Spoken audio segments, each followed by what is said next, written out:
12:07 de la mañana, estamos en directo en las 7. Les presento a nuestra primera invitada, María José Sánchez, coordinadora técnica del Teléfono de la Esperanza. Un placer, como siempre. Y lo decía bien en la presentación, que nos enseñéis un poquito más a nosotros y a nuestros espectadores a vivir mejor, a tener una mejor calidad de vida por dentro y por fuera, que es lo importante. ¿Cómo estás? Muy bien, estupendamente. Con calor. Sí, sí. Eso sí. Es lo que tenemos ahora. Bueno, hablamos de la ansiedad, una patología, un trastorno que, según los últimos datos de la Organización Mundial de la Salud, sufre la atención 301 millones de personas en todo el mundo. De ellos, 58 millones son niños y adolescentes. Es una cifra alarmante, la verdad, porque es como que está muy generalizada esta patología, ¿no? Es muy común y realmente, pues, según en qué grado puede condicionarnos mucho la vida. Claro, sí, últimamente es verdad, como tú decías, la cifra es bastante alarmante, el número de problemáticas relacionadas con la ansiedad, de trastornos que están apareciendo, que se están diagnosticando y que sobre todo están, pues, en esa población más joven también, que se ha visto como ha incrementado mucho. Yo creo que todo esto es un poco una consecuencia, ¿no?, de todo el tiempo que llevamos como pisando demasiado el acelerador en nuestra vida. Es como que siempre estuviéramos montados en un coche en el cual, pues, se nos ha olvidado que hay freno de vez en cuando, entonces vamos, pues, a una velocidad vertiginosa.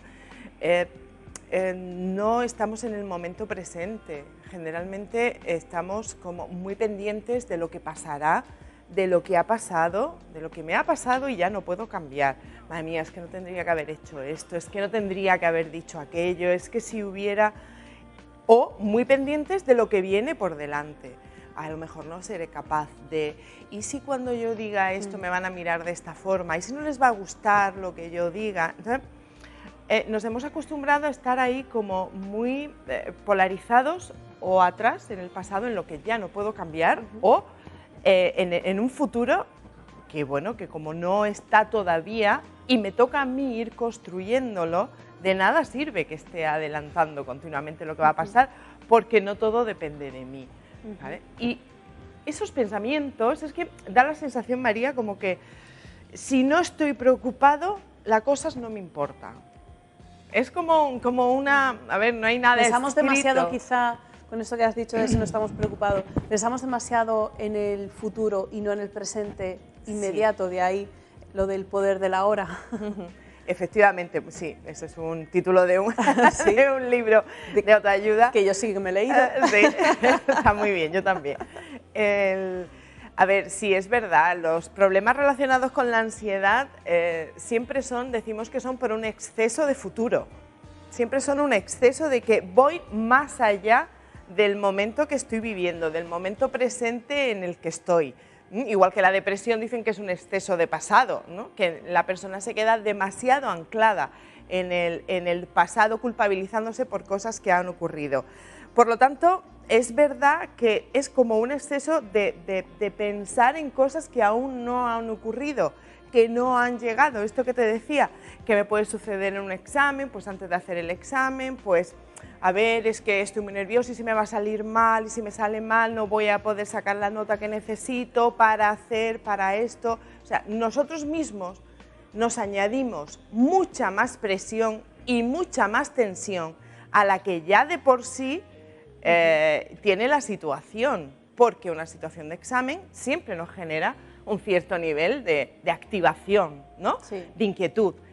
Porque, bueno, no sabemos el resultado. Entonces eso siempre nos genera una cierta activación, porque una entrevista de trabajo nos genera una cierta activación, una cierta ansiedad, pero somos nosotros los que generalmente nos vamos haciendo que esa situación natural de activación se convierta poco a poco en un trastorno de ansiedad. Claro, imagino que hay que diferenciar muy bien lo que son esos momentos de ansiedad provocados quizá por el estrés o por la expectativa que tenemos de este momento, ese episodio de ansiedad puntual, a lo que es un trastorno, digamos, pues que puede durar más en el tiempo, ¿no?, que ya se convierte en una patología que incluso tiene que ser medicada, ¿no? Claro. Ahí ya sí, ahí hay una descompensación, entonces un trastorno de ansiedad, aunque es verdad que el trastorno de ansiedad lo trabajamos muchísimo desde la psicología con la terapia cognitivo-conductual, que va directamente enfocada hacia cambiar esos registros de pensamiento. También es verdad que cuando estás en un nivel de ansiedad muy alto, hay mucha sintomatología física, hay taquicardia, hay mucha tensión muscular. Entonces, todo eso también requiere un tipo de fármacos que ayuden a la persona a bajar un poquito el nivel de ansiedad y a partir de ahí poder trabajar un poquito con esos pensamientos, ¿no? Esas ideas. Como te decía, esos pensamientos que exageramos, esas situaciones que exageramos nosotros mismos y que realmente nos estamos generando esa incapacidad para poder afrontarlas. ¿Cómo se manifiestan estos periodos de ansiedad? Porque hay gente que simplemente, simplemente tiene palpitaciones o se puede quedar bloqueada, pero hay trastornos de ansiedad que te pueden llevar a la puerta de urgencias porque te quedas absolutamente bloqueada o paralizada en casa sin saber cómo reaccionar. Sí, claro, mira, en el espectro de trastornos de ansiedad hay muchas categorías, ¿no? Hay una que es la categoría llamamos fobia, porque está desde el trastorno de ansiedad generalizada, que es un poco una ansiedad como flotante hacia situaciones que no están muy ciertas, pero luego cuando esa ansiedad va cronificándose, mantenida en el tiempo, pueden aparecer miedos y esos miedos le llamamos fobias, que ya sí estamos hablando de unos trastornos de ansiedad que son bastante incapacitantes. Todos conocemos pues las fobias a subir a un ascensor, o la fobia a conducir o a volar en un avión. Es un trastorno de ansiedad que genera mucho temor, mucho miedo, por lo tanto genera una serie de sintomatología que la persona la percibe como muy amenazante porque hay mucha taquicardia, mucha palpitación, dificultad para respirar, hay una sintomatología física muy evidente y la persona empieza a tener miedo de que lo que le está ocurriendo pueda llevarle a la muerte. Entonces, como todo mi organismo se está acelerando muchísimo y veo que casi no puedo respirar, que me ahogo, pues a fin de cuentas, ¿qué hago? Tengo una conducta de evitación. Para que esto no me pase, ¿qué hago? Evito subir en el coche, subir en el avión, subir en el ascensor. ¿Qué ocurre? Como lo evito, realmente estoy confirmando, ¿ves? Como no lo he hecho, pues ya estoy tranquila. ¿Qué es lo que ocurre? Que esa conducta de evitación la voy repitiendo y el trastorno se va cronificando. A mayor evitación, mayor miedo me va a dar la próxima vez que me tenga que enfrentar a esa situación. Al final ves tu vida condicionada, ¿no? Totalmente. Porque hay muchísimas cosas que no puedes hacer, como por ejemplo el trastorno de ansiedad social, ¿no? Aquellas personas que no pueden estar verdaderamente a lo mejor en un acto público, subirse a un ascensor o en un autobús porque, bueno, también podría ser fobia, ¿no? Pero el hecho de estar rodeado de muchísima gente es un bloqueo que no pueden asumir. Claro, aquí en este trastorno que tú comentas, el centro, el núcleo es ese miedo que tiene la persona generalmente o esa anticipación que hace la persona a que cuando está en una relación social, cuando está en un entorno donde hay determinadas personas, cosas que diga, cosas que haga, cosas que piense, la gente le va a criticar, la gente no lo va a ver mal, lo va a ver mal. Entonces, claro, ¿qué ocurre? Que lo que hace es evitar, para que la gente no piense mal de mí, para que no digan, papá, vaya un desastre, pues vaya un fracaso, pues anda que para eso te podía haber quedado en casa, pues vaya, a ver, toda esa historia que yo me estoy montando, todas esas películas que yo me estoy montando en mi cabeza, que son preguntas, María, que se nos quedan abiertas, porque fíjate, me estoy poniendo delante una situación de mucho peligro, que es muy amenazante, porque a nadie nos gusta el hacer algo y que encima de todo nos echen tomates encima, a nadie nos gusta, pero realmente yo estoy poniendo muchísima más ansiedad con mi autodiálogo, muchísimo más problema, muchísima más incapacidad ante una situación que en principio pues no tendría por qué tener ninguna situación amenazante.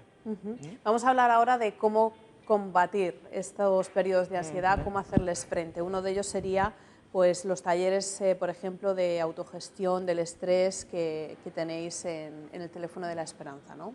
Claro, en el Teléfono de la Esperanza tenemos bastantes talleres y todos ellos van enfocados a ayudar a la persona pues, a equilibrar, a que equilibre su estado de ánimo, entre ellos, por supuesto, a que baje esos niveles de ansiedad o de estrés. Entonces, bueno, pues como tú muy bien dices, tenemos un taller de gestión del estrés que ayuda, pero también hay otros muchos, porque, por ejemplo, hay pensar bien para sentirte mejor, que trabajamos toda la parte cognitiva, toda la parte de pensamiento, esos pensamientos que estamos sacando fuera de contexto, que los estamos agrandando, que nos están alarmando y que nos ponen en peligro. Entonces también cómo controlar nuestro autodiálogo. El tema de la autoestima, pues también tenemos talleres para trabajar la autoestima porque tiene mucho que ver con estos trastornos de ansiedad, ¿vale? Esa inseguridad que tiene la persona en sí misma, a fin de cuentas, le hace que genere amenazas en el entorno, bien sea en situaciones cotidianas, bien sea en relaciones con otras personas.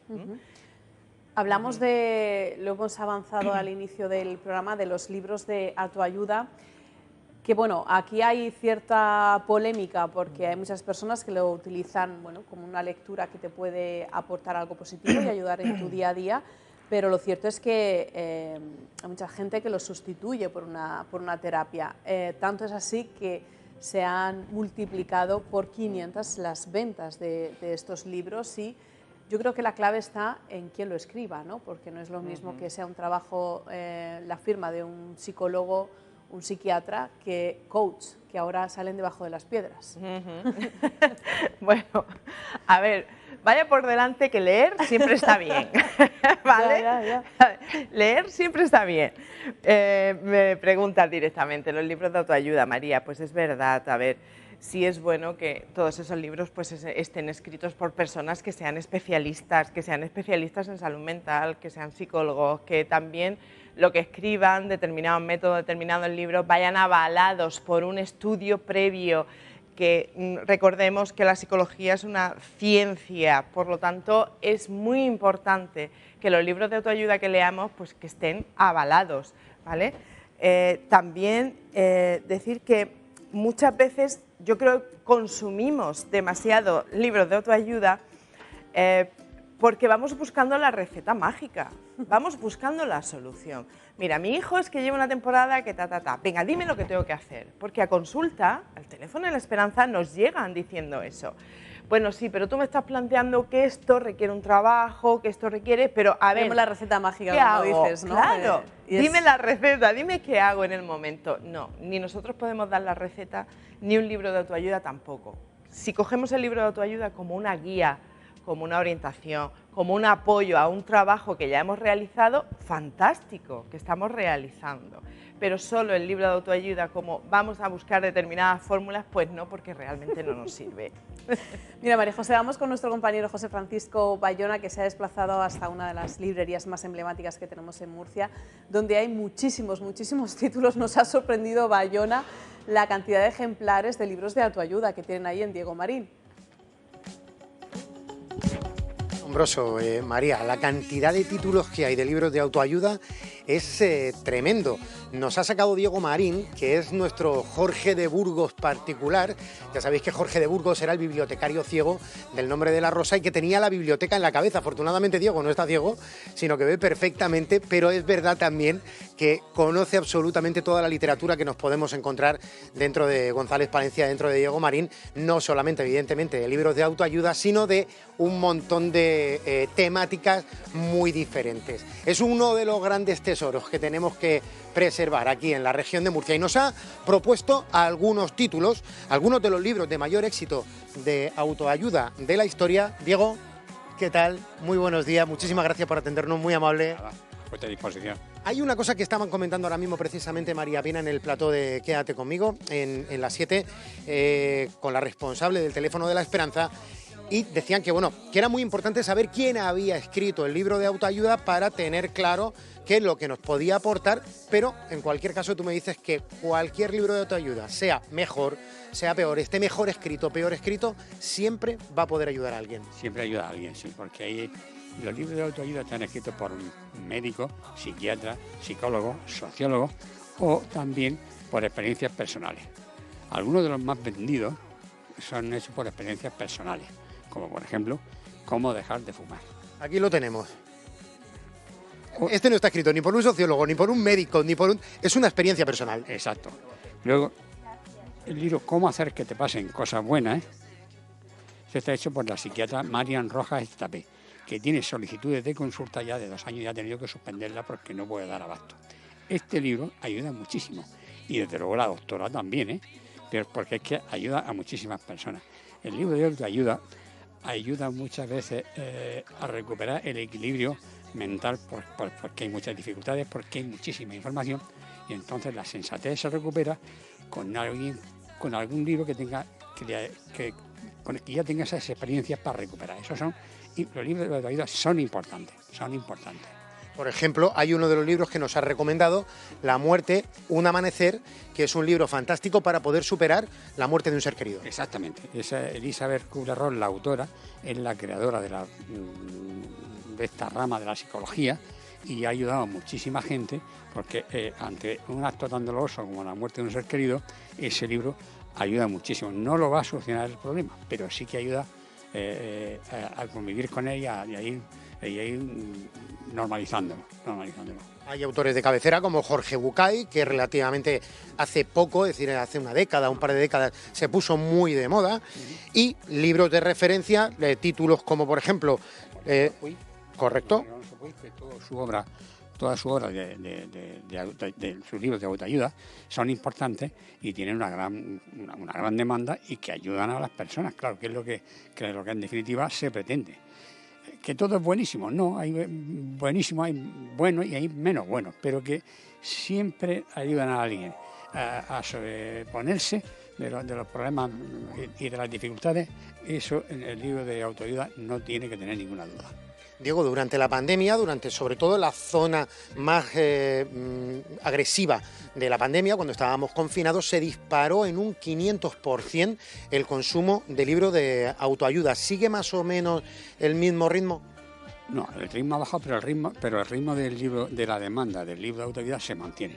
Ten en cuenta que con la pandemia se quería, la gente hacía bicicleta que no había hecho en su vida, o gente bordaba que no había bordado en su vida, o gente pintaba que no había pintado en su vida, porque el que te retenga y si las temperaturas no son nada adecuadas encerrado, pues eso es que hace falta válvulas de escape. Puede ser libro de ayuda, puede ser pintar, puede ser bordar, puede ser andar, pasear, es decir, que eso se necesita y eso, claro, eso puede ser que estemos pagando o que hayamos pagado las consecuencias de ese tiempo que estuvimos encerrados.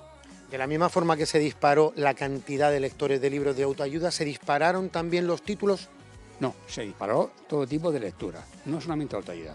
Se disparó la lectura de novela, de poesía, de hobby, es decir, que todo esto se disparó pues porque lo requería el tiempo ese que tuvimos sin poder hacer una vida normal. Diego, un placer como siempre, muchísimas gracias. A vosotros, gracias. Pues estos son algunos de los títulos que nos recomienda Diego, por lo menos de los más vendidos, pero fijaos que en esta estantería está completamente repleta de muy distintos libros de autoayuda. Hemos visto libros para dejar de fumar, libros para conseguir equilibrio, libros para superar la muerte de un familiar, pero es que también hay libros para saber convivir con adolescentes, libros para saber convivir correctamente con tus propias mascotas. Bueno, lo que queramos, cualquier conflicto que podamos tener, todo está en los libros. Yo sí he leído libros de autoayuda y incluso en Instagram tengo muchos enlaces de autoayuda, he leído y que por supuesto que sirven, pero ya no solamente en época de pandemia, en cualquier situación. Bueno, a lo mejor si te puede apoyar en algo, pues posible que sí sirva, porque hay grandes autores. La gente buscó ayuda en todos sitios porque la soledad es muy mala. Y se pasó muy mal durante la pandemia, todo el mundo encerrado, todo el mundo con miedo. Y de alguna manera se tenía que consolar porque fue muy fuerte. He leído, pero dudo de su eficacia, porque creo que es como automedicarse o hacerse de psicólogo, hacerse de psiquiatra. Es peligroso. Entonces es importante, yo por lo menos intento siempre... Si tú te lees el libro y dices, es verdad, tienes razón, pues te puedes ver en una situación en la que no entiendas tus propios sentimientos, tu propia forma de entender tu vida y digas, vale, esto es lo correcto y ahora vivo mi vida así. Yo no leo, pero creo que hay que tener cuidado también porque pues según tus circunstancias puede ayudarte o puede confundirte un poco. La verdad es que he leído y además creo que sirven para algo. Claro que es muy importante los libros de autoayuda, sí. Bueno, María José, algo se puede aprender, como decía Diego Marín, ¿no? Sin llegar a convertirlo en una terapia ni bueno, sobre todo dependiendo de quién lo escriba. Claro, claro que sí. Mira, a fin de cuentas hay muchas personas que esto de ir al psicólogo, de buscar ayuda psicológica, todavía lo siguen viendo como para personas que están muy mal, muy mal. Entonces, mira, si a lo mejor la lectura de un libro de autoayuda les sirve de punto de reflexión, de empezar a reflexionar o de plantearse que su problema puede tener una solución, fantástico. Desde luego. Y si no, pues la terapia y los talleres que siempre ponen en marcha el Teléfono de la Esperanza en su web tienen toda la información. Muchísimas gracias, María José. Gracias a vosotros.